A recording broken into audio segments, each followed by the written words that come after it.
Hey, y'all, thanks for checking out the podcast again, or for the first time. I don't know, but appreciate you tuning in. This is a pretty fun one. Just recently got back from Bolivia, golden dorado fishing with my good friends from Tailwaters Fly Shop in Dallas. I've known David for a long time. He started the shop after working at Blue Drake Outfitters back in the day. Used to be West Bank Anglers. He started Tailwaters Travel and Fly Shop in the early to mid 2000s.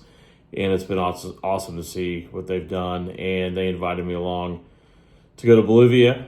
I'd never been there before. It was quite an experience in the jungle, catching golden dorado. So also had Matt Jones, longtime photographer, and still works with David at Tailwaters. And, sat them down for a little bit during the midweek and just kind of talked about the history of Tailwaters and our friendship and everything in between, and couldn't have a better place to do it than sitting there at the lodge, the Pluma Lodge, on the Pluma River in Bolivia. So I hope y'all like it and check it out.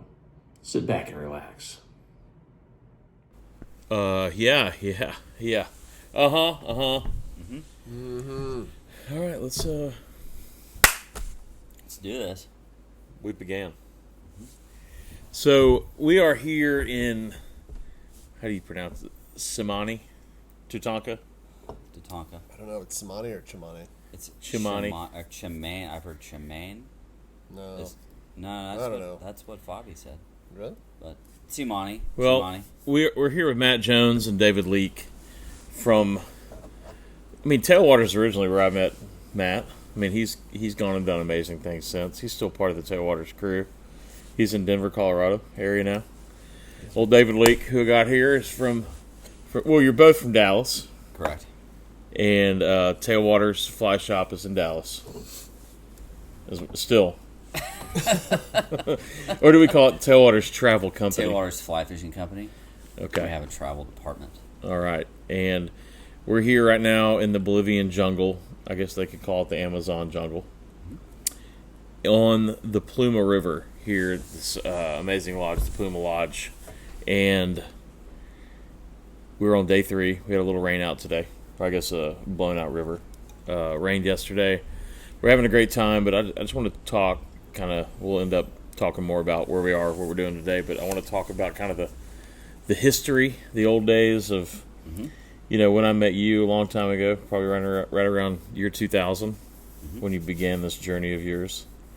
And also I'd love to get in with Matt later and kind of talk about his photographic journey. And where we are today with your journey, Matt. But I just want you all to relax and just have a good time. Have a couple beers. We're gonna need a refill of the Sanyas. You didn't grab one. Or Here you go, buddy. He grabbed one for you. No, I'm good right now. I'm Okay. just saying ultimately. Ultimately. You need skinny Yeti. So Dave, let's talk about it. Let's do it. Matt's got the thing going with his socks that I just can't. Yeah. I can't even look at that. Yeah, When someone wears the socks with flip flops, Well, I only do it when the bugs are bad. man, it's hard to look at that old toe Got camel the toe right Costco there. Puma socks. But so let's take it back to old 2000, Dave Leake. Okay. What kind of got you on the path to finding your way into the old Blue Drake, the fly shop that I worked in, when you were coming in about the time I was going out? Right. And kind of what led you up to making that happen, deciding that that's a direction you were going to go? And how old were you?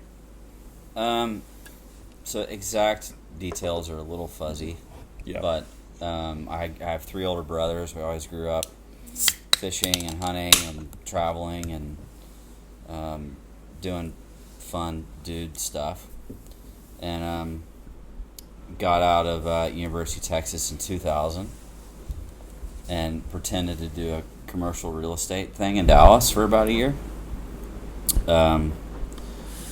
which wasn't really my deal.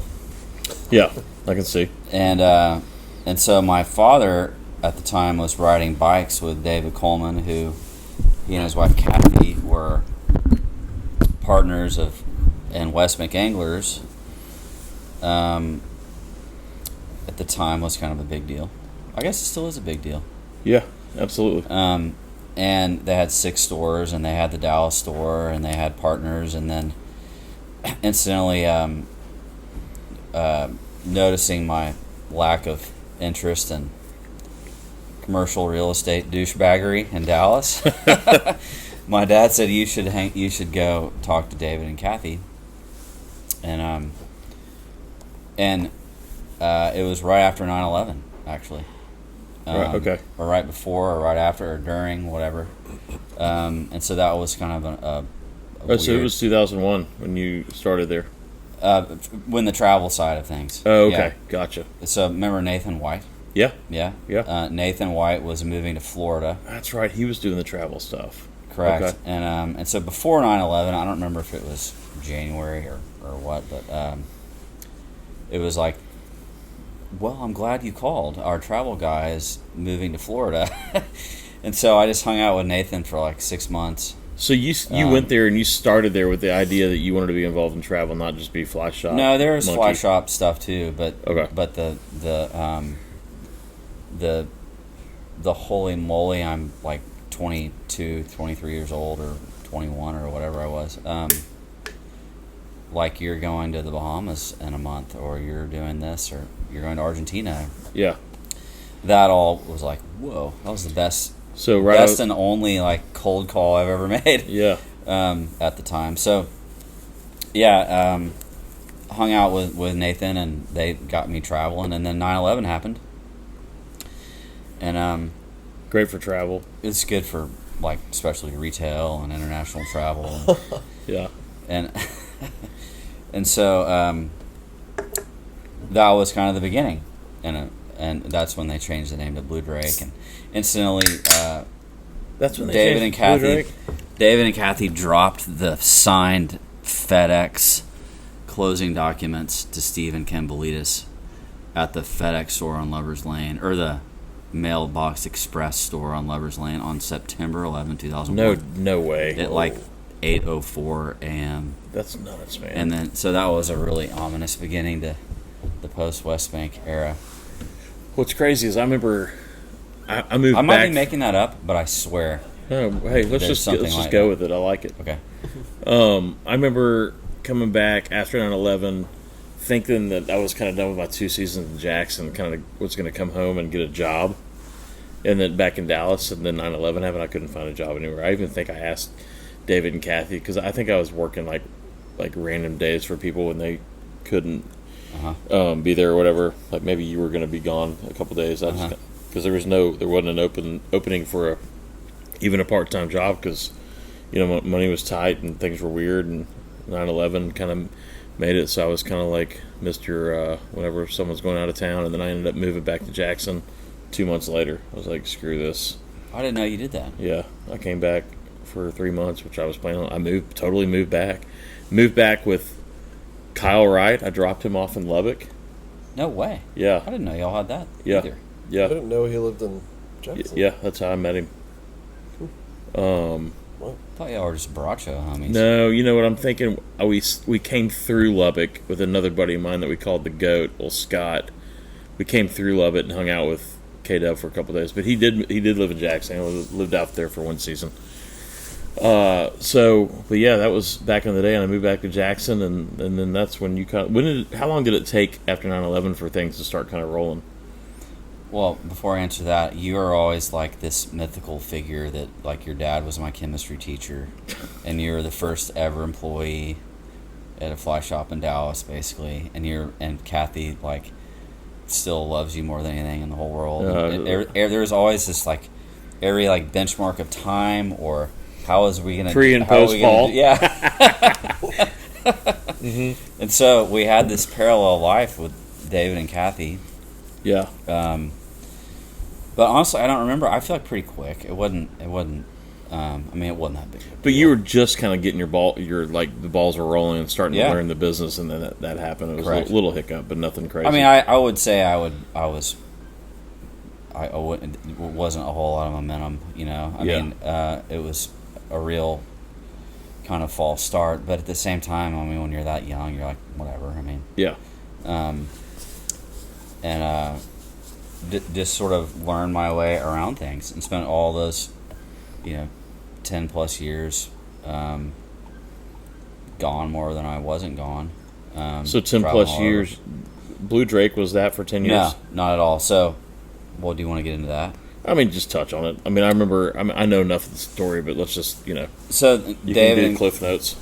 In 2005, David and Kathy, they seller financed the travel business to me.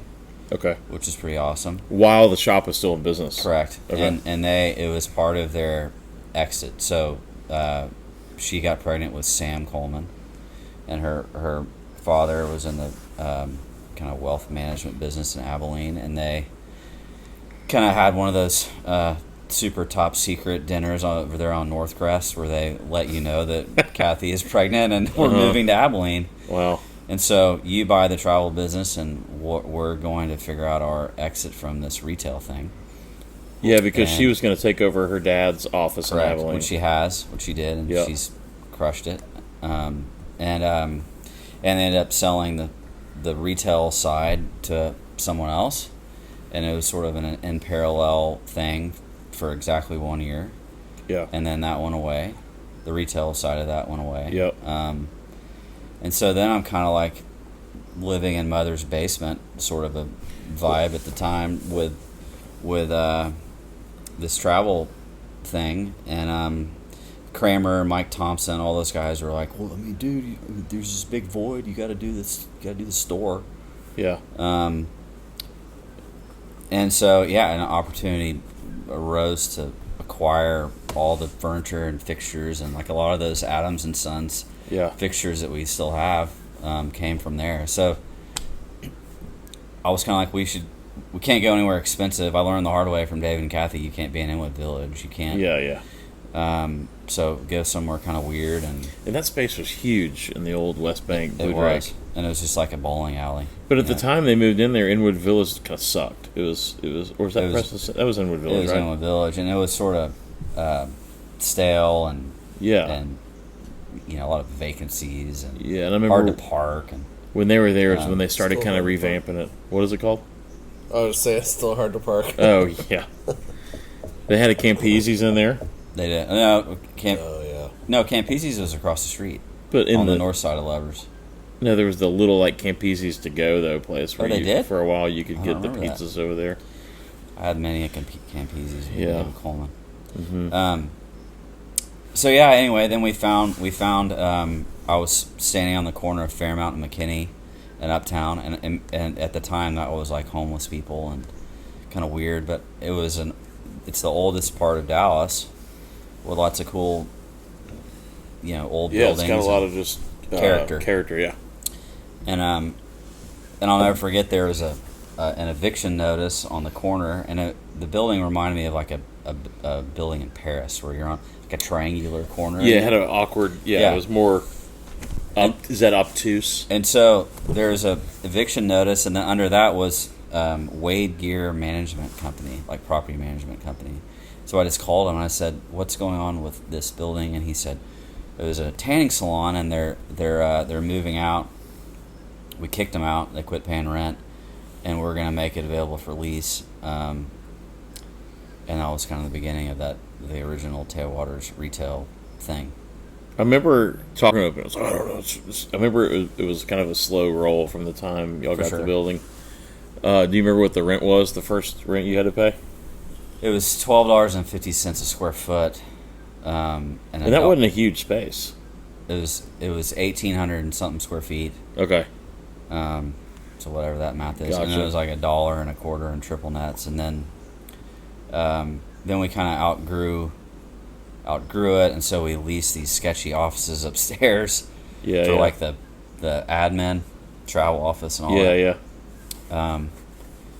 It was a cool shop though. It was cool. It was very unique, and I remember like being surprised with how much y'all were able to accomplish in that kind of a small of a interesting space. I loved going over there though. Every time I'd come in town. And Matt, when did you start working at the shop on McKinney? Can I introduce Matt's introduction? Please. So he I'll tie Jim Klug into this too. Okay. He comes into the store and he's like, I just want to travel the world with my camera. How old were you? Do you remember? 07. 7 when you came into the shop? 07, 2000. Oh, 7. It was one of the first days we opened. You came in. No, I was employed prior to the. Oh, you were? Yeah, because I was counting inventory in a storage shed. Okay. So I just went to Los Roques with Jim Klug, and we got to be fast friends. And then he sent me this letter that Matt's like his resume. It was so funny. I sent a resume to Klug. Yeah, to Yellow Dog. No way. And you were living in Dallas, though? And you're like, I'm just so passionate about fly fishing and photography. I just want to travel the world with my camera. I'll do anything it takes, kind of thing. No, it was really endearing. So how old were you in 07? Is this like straight out of like high school or is this college? I graduated high school in 02, so I was 24-ish. Okay. 25. Gotcha. And had you really been into fly fishing yet, or were you just starting to kind of like get into so it? at that time I was like hardcore bass fishing, like tournament guy. Like conventional tackle? Oh, Yeah. really? And then my buddy from high school, he had guided in Alaska the prior year, and he's like, "Dude, you gotta convert. come up and guide." Yeah. So I was like, "All right." That's where you started Uniclete? Yeah, Really? it was in 07, yeah. Unicoi Outfitters? No, Uniclete River Lodge. Oh, gotcha. Alaska. Okay. So you went to Alaska basically not really a fly fisherman. Shortly after. Okay. So I actually bought my first fly rod from Doug McKnight at West Bank. Oh, that's right. I remember you telling me that. Yeah. So I had screwed around with it a little bit, but I had no idea what I was doing. Yeah. Had you already been into photography at that point? I shot some film stuff in high school, Okay. but no, I wasn't hardcore. I just had sort of a hobbyist interest in it. So at what point did you become more of a photographer in fly fishing than actual holding a rod and fishing? Like, when does that point happen, and what made you so passionate all of a sudden about shooting fly fishing journeys? I mean, to Like sum to it send up, that letter to Leak. Like, what made you say, I want to hold my camera and travel the world and do this? man, honestly, I don't remember. Yeah, no, I get it. It's a long time You just ago. knew you wanted to do it. Like, Yeah. what's one But of the to first? to shrink the story to not 30 minutes, got hired for the guiding job. So I basically started practicing fly fishing, casting, all that stuff, so I could try to teach Yeah. the clients that I was guiding. And then Bomber caster. we Yeah. went, I had planned this whole like Baja trip for the guides that I was going to be guiding with. So Okay. I think it was 4 guys, and it originally started as like a kayaking fishing trip, Okay. and then the more I researched it, it was like, oh, Baja Had has badass. Had Frank Smethurst come out with that video yet at this point? No, Okay. so we had gotten back, and then we had and then watched it in the shop at a later point in time. But Okay. I just didn't know how much was out there yet on it, because when I saw that movie, I there never wasn't even heard of it. a lot. I basically had I can't remember the name of the author, but this Baja Catch book that sort of outlined, it was like your guide to kind of DIY Baja. Okay. Like with rooster fishing, or just Baja in general? Baja in general. It was like the your key to Baja, go, fish for Pargo, go whatever. So long story short, we go down there, fish, and this was my first, like, actually real fly fishing trip. And by a miracle, on the 7th day, I hook a 45-pound fish and Oh, land wow. it, and I'm like, holy shit. Now, did you just like the common man just take photos kind of the trip, and or were you seriously taking photos? So funny story. That was when Kate and And what's his name? This was before that. I lost my camera at the airport leaving that trip, so I never got to see the pictures. Oh, no way. Yeah. It's a classic. Is that a classic movie? Like, do you leave shit and leave Early shit? on, I lost a whole bunch of shit. There's I had no idea what it was. No less than 15,000 lens caps, like in every country in this entire planet. So yeah, lost Can't find the my camera. rifle, man. Forgot my charger. I think I left it in like the security bin or something. Okay. So yeah, that sucks. Forgot about that just until now. It's like, It happens. Someone's got those pictures out there somewhere. MJ's evolution as a kind of outdoor fishing photographer guy, it totally mirrors like the transition from film to digital, and he was always the nerd that would like. I mean, pioneer might be too much, but not really. I would say like. I mean, So Tosh Brown was sort of my mentor. Oh, cool. I think Tosh, we were talking about you earlier today. He was one of the early day underwater guys, and I started talking to him. And he freely gave you info? Oh, yeah. Oh, cool. Yeah. And he's like, Matt, don't give your shit away for free. Yeah. Charge your customers. It's like, okay. Yeah. Matty always had like the first Gen 1 drone or the Gen 1 underwater housing or, whatever all new the toys. filter or whatever, and he's always playing around and tinkering with that stuff. And then like these guys here at Untamed Angling, they're like, oh my God, he's incredible. Like we have to have him back. And he sort of made that reputation everywhere he went. There's definitely a few photographers that you can look at their photographs and hopefully come close to who you think it is, but I've always kind of seen your stuff as dramatic, like darks and lights. Like I can always kind of, I think, pinpoint your stuff for the most part, but I know that I just go out there and sorry, boys. No, you get error again. You really don't know how you came up with Dale P. All right, take two. Okay. All right, where were we? Man. You're refilling. We were talking about photographic love and such. Okay, so let's go back to the old letter old Matt gave in the resume. That's when it all started. No, were you kind of a day one dude, or he says he was? I don't remember that. I knew he was. We were counting because didn't the shop at one point turned into the Rise or whatever.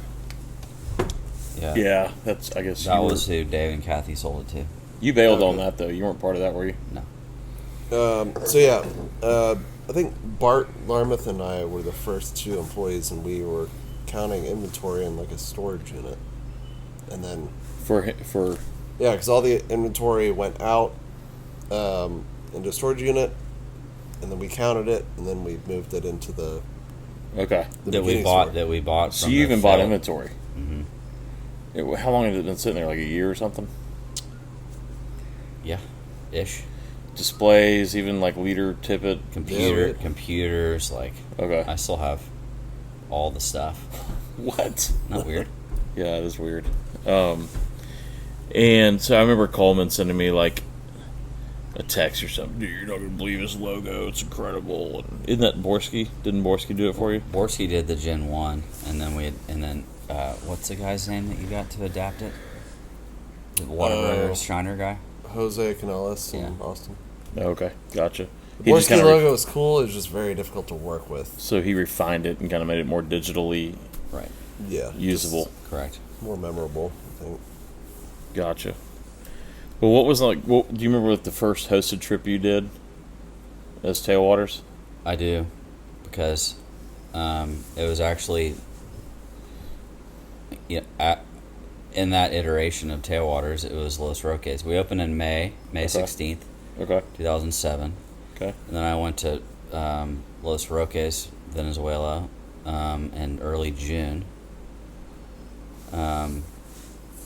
And then my wife informed me that she was pregnant with our first kid. While you were on that trip? Right when I got back. Or no, right before I left, actually. Okay. Yeah. Oh, wow. That's crazy. There you go. There you go. A lot of transitions. Now, Matt, did you do any hosted trips too? I mean, so I guided in Alaska for 3 seasons, so I was Kind of out, in and out. yeah, in and out, and that's where, to continue from before, that's where I sort of kind of found the photography thing. Okay. I used the first month's tip money to buy a Canon 30D. Okay. While you were in Alaska. Yeah, and they sent it up, and I just started screwing around and Yeah. shooting photos, and then by season 3, I was starting to sell photos. Oh, cool. And it's crazy to think about. Season 3, I had applied to guide at Alphonse. You did? Yeah, Cheater? I didn't know that. they hired me, They did? but because of the we had week gaps where we would have to go into town to use the internet and communicate. Okay. So they hired me, like, essentially at the beginning of the week, and then waited a week, and I might not even have gotten into town for 2 weeks, and sometimes we would... This is when you were in Alaska. Yeah, we would not always go back into town to get So you had an email that Get says my you're in, but you didn't get the email for like 2 10 weeks, days I or think. whatever. So yeah, I find this Oh, out. no way. Yeah, so... That's a bummer. So you could have been someone. I could have been... I probably would have gotten not hired. Yeah. I mean, Who knows? who knows? So you Who knows? responded and they said too late? Sorry Yeah, they're about like, that. sorry, we had to move on to preference season, whatever it was. But either way, came back, started working for David, and then that's when I was like, okay, I want to be a photographer, and I started just hustling with, really, I think my first trip with you guys was A Los Roques trip. Los Roques with Coleman and Yeah. you, and then I started shooting on the travel stuff, and that's sort of how it began. It's like I got my feet wet with photos, just traveling, and and then from there on, I just sort of taught myself how to just promote myself and sell photos, all that stuff. Matt got so sunburned on that trip.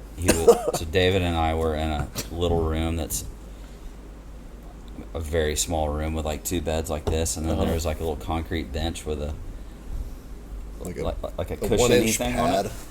And That's where you slept? Only big enough. Yeah. You couldn't even really lay. If you moved like this, you'd fall over. You know.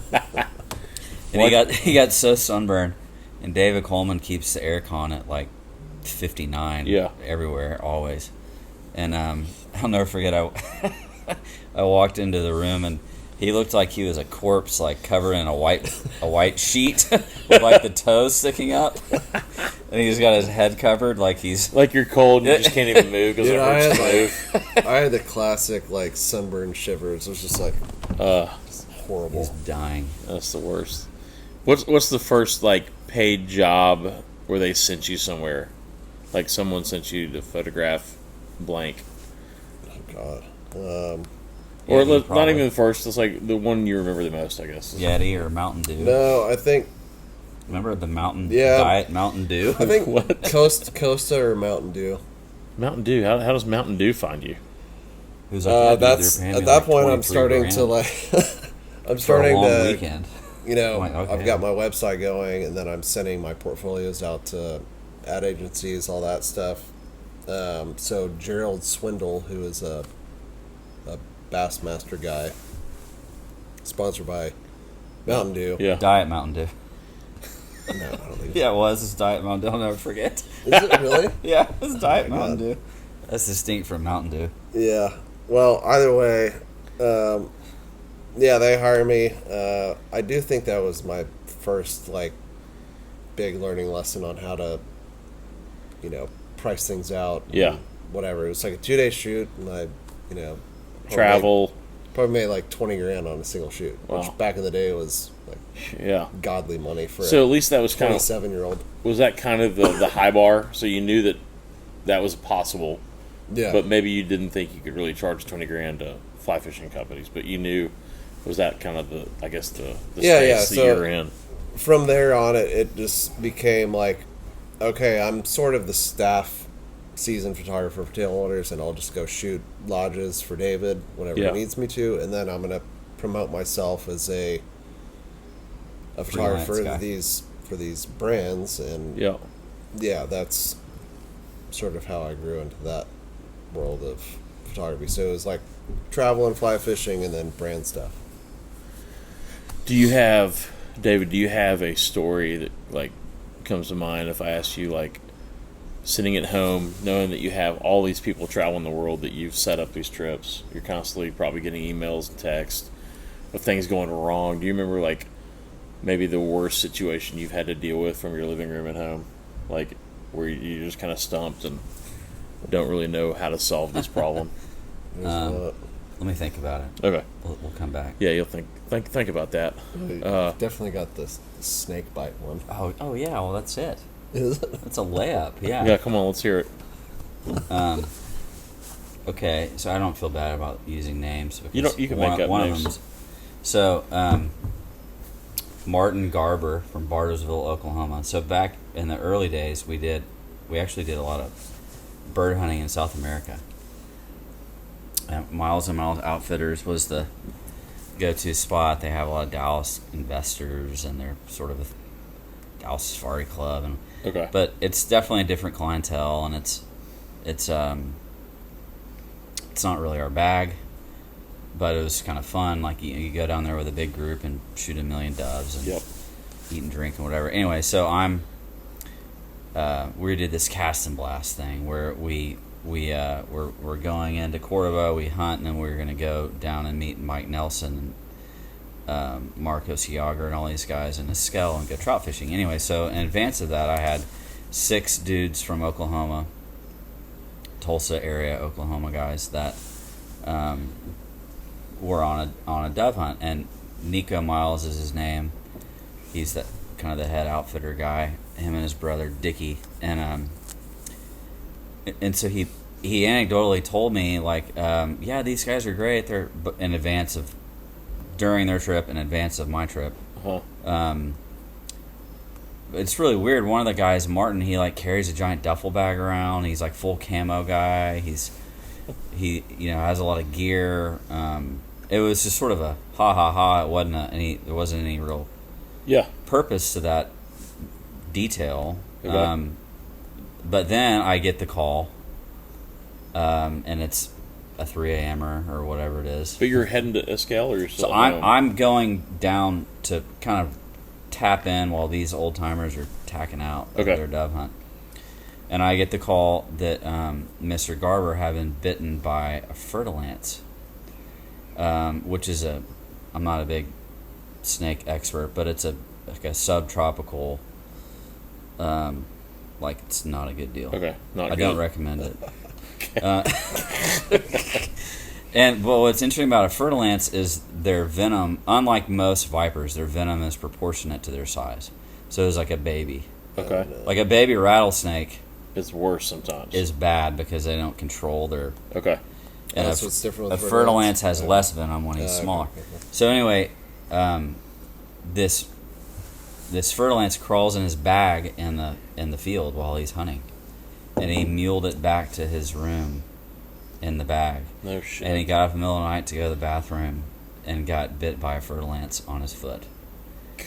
And so then, I run into him in Buenos Aires. Have you met Gaia and Marina LOL and them? Yes. It was like let's get crutches. And we were fetching him cigarettes. Like So he hadn't gone to the doctor yet? he's going home, but he had he had to alter his itinerary, and there's an overnight in BA that happened to be the day I was going in. But he's going home to go to the doctor, or not just going to go to the doctor? No, they rushed him to the hospital, Okay. and they did anti-venom, and Okay. But he was this kind of obese guy that was a chain smoker, like bit on the foot, no circulation. So then fast forward a year or so, and I checked on him all the time. How's it going? Like, I'm not getting any better, David. I'm just here to tell you. Like, So then I'm going to Kamchatka, Russia in 2005 for a 3-weeker. It's really like a 3.5-weeker. Yeah. Which also corresponded with Katrina, which is another kind of thing. But so I go up to Blue Drake offices, and I'm doing like the last mail thing, and it's like 5 a.m. or it's early. I'm like, and I'm trying to like get everything in a row before you leave go to Eastern Russia for almost a month. And I open a letter from so-and-so law firm, and on their letterhead, it's like the law firm that successfully, what do you call it when you don't, the law firm that successfully settled with NASA for $1 billion or something for the Challenger disaster. Like, that's their whole thing. Yeah. Anyway, so Martin Garber sues me for $1 million. The guy that got bit by the snake bite guy. And I'm just in a total panic. I'm like, I'm getting on an airplane to Anchorage in like 5 hours. I have no where do I even start, kind of thing. Yeah. So that was it. That was the call, and then it ended up kind of going away. But it just kind of fizzled. That was the what am I doing? Like this whole thing is so stupid. So you're liable for a snake that's just out in the middle of nowhere. He sued me for deceptive trade practices because I told him that their snakes aren't really a problem. You don't need snake chaps. Remember, he was a gear guy. He wanted. Yeah, but you're going to get up in the middle of the night to the bathroom where your snake chaps. Right. Exactly. But hey, whatever. Okay. Well, so that's that one. I can come up with some more if you want. That's a good one, though. That's a good one. The snake biter is a good one. So we're here in Bolivia, and Matt, you've been here 3 times, not including this time, so 4 now.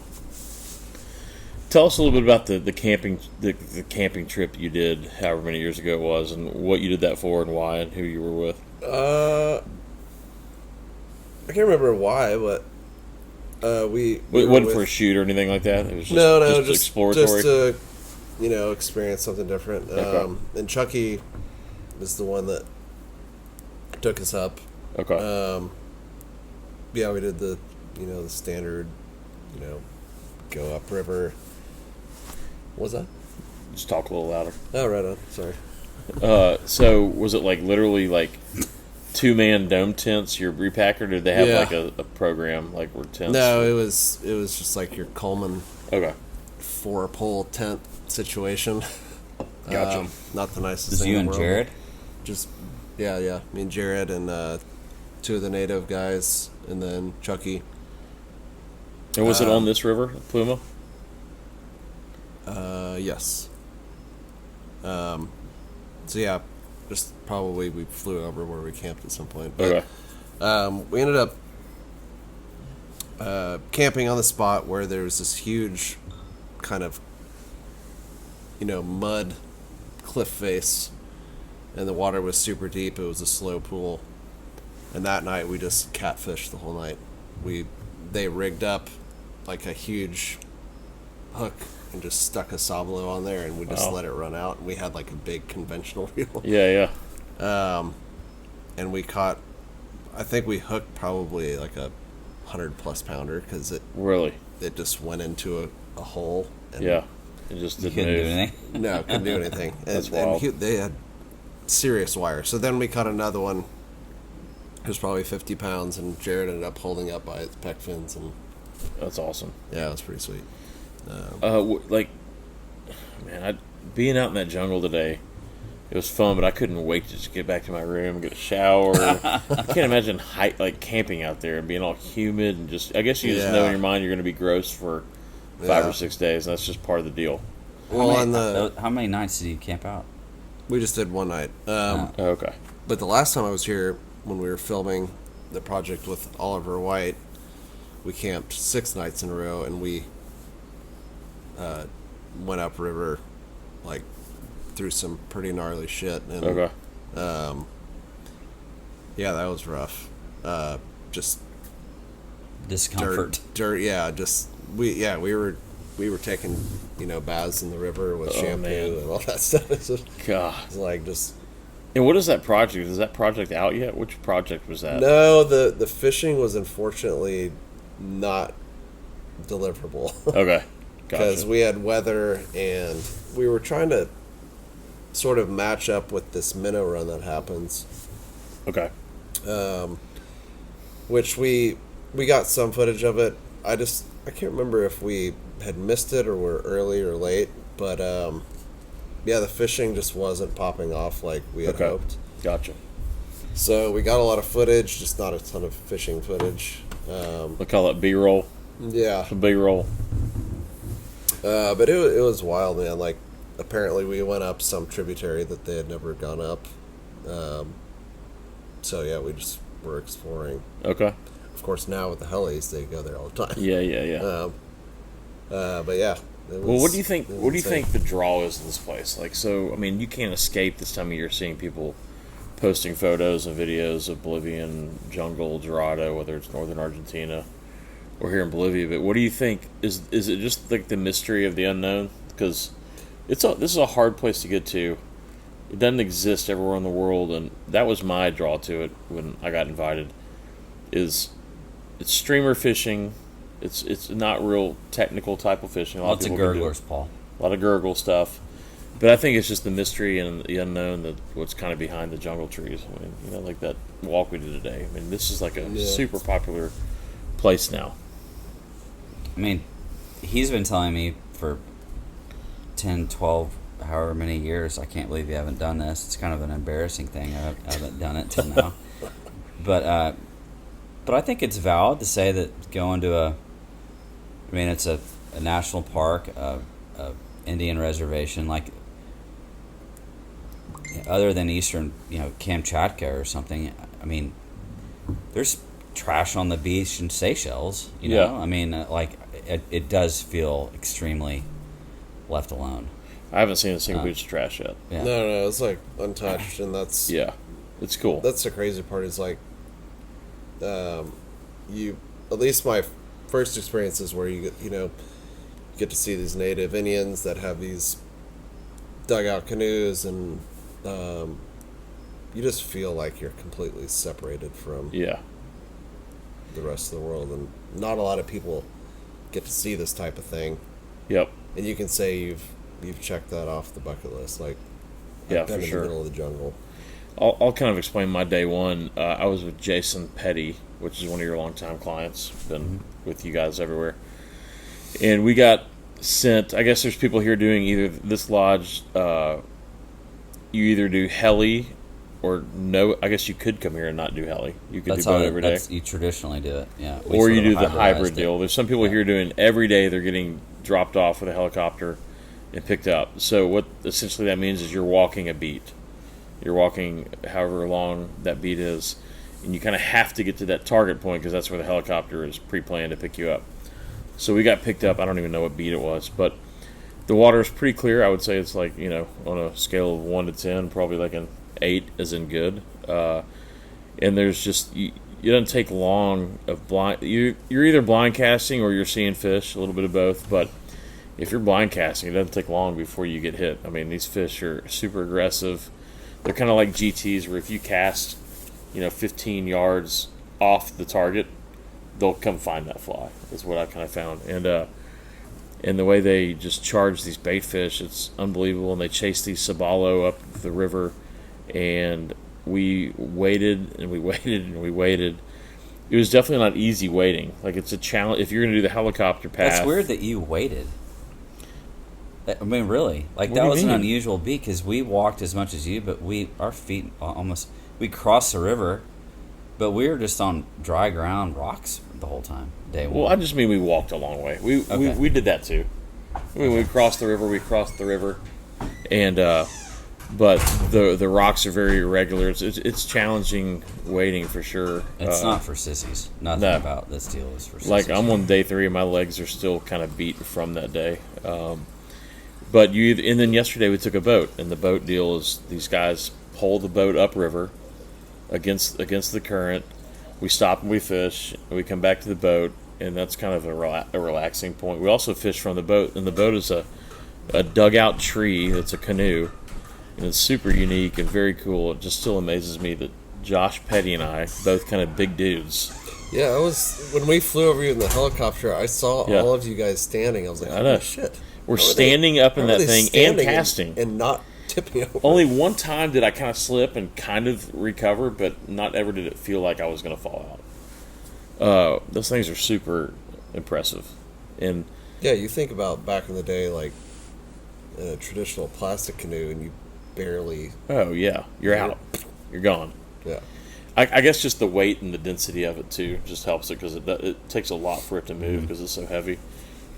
And the transom, or not the transom, but you just bail the water out with your feet and a bucket.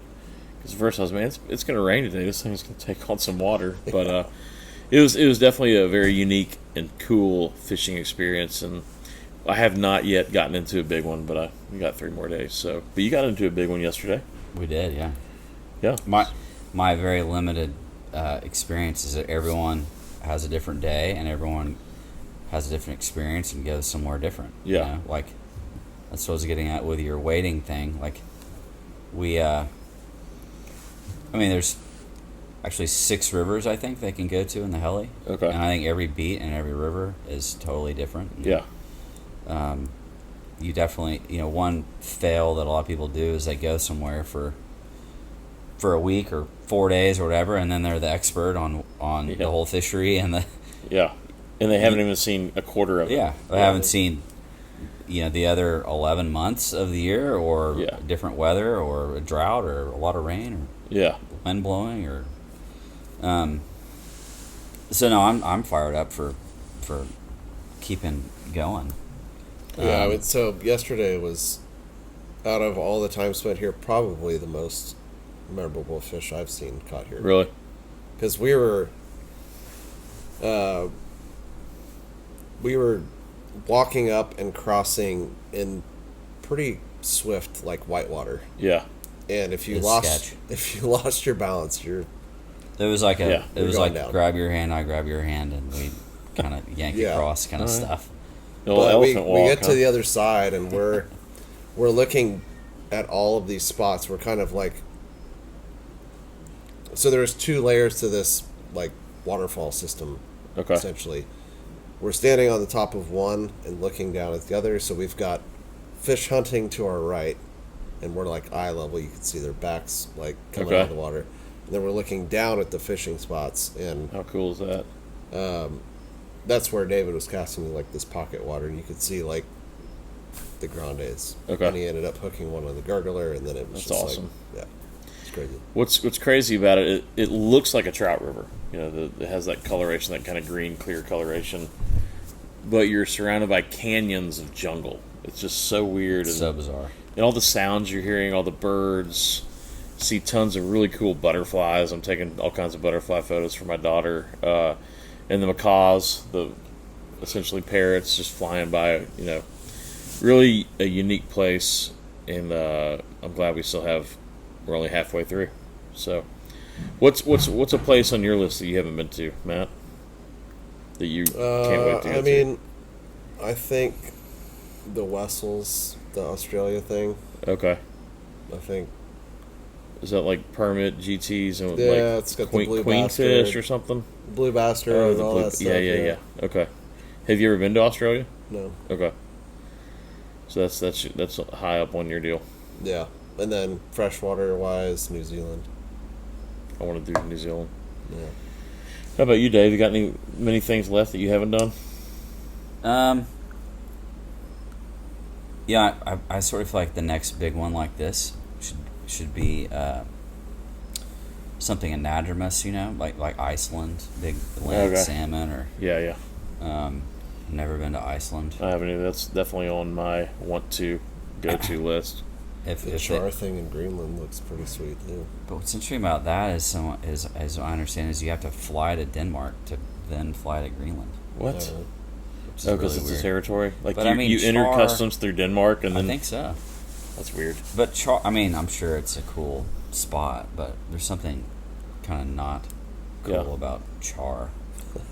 I mean, Yeah. big char though. But it's as distinct from a 25-pound Atlantic salmon. That'd be really cool.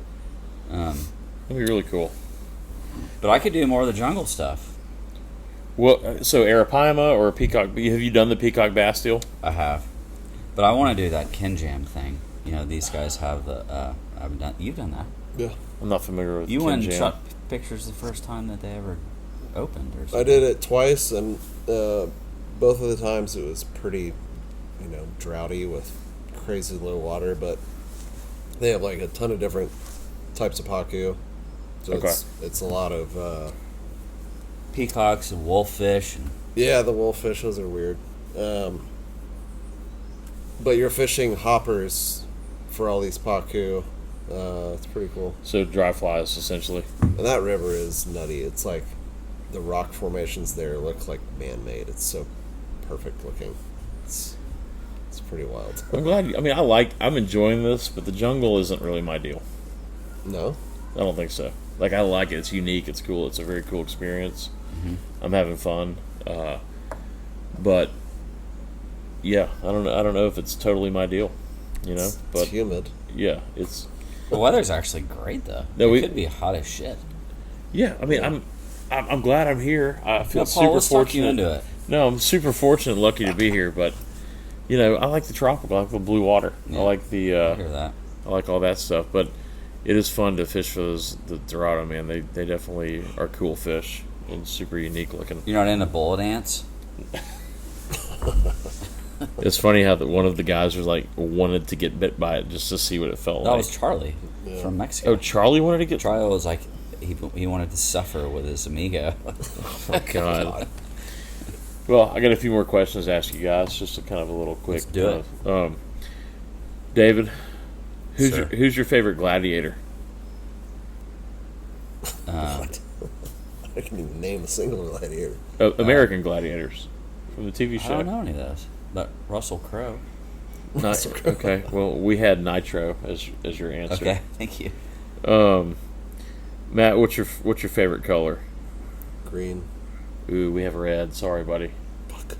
Yeah, that's okay. Red. What's on your ultimate sandwich, Matt? Oh, this is a good one. Short answer or long answer? Turkey, Whatever. salami,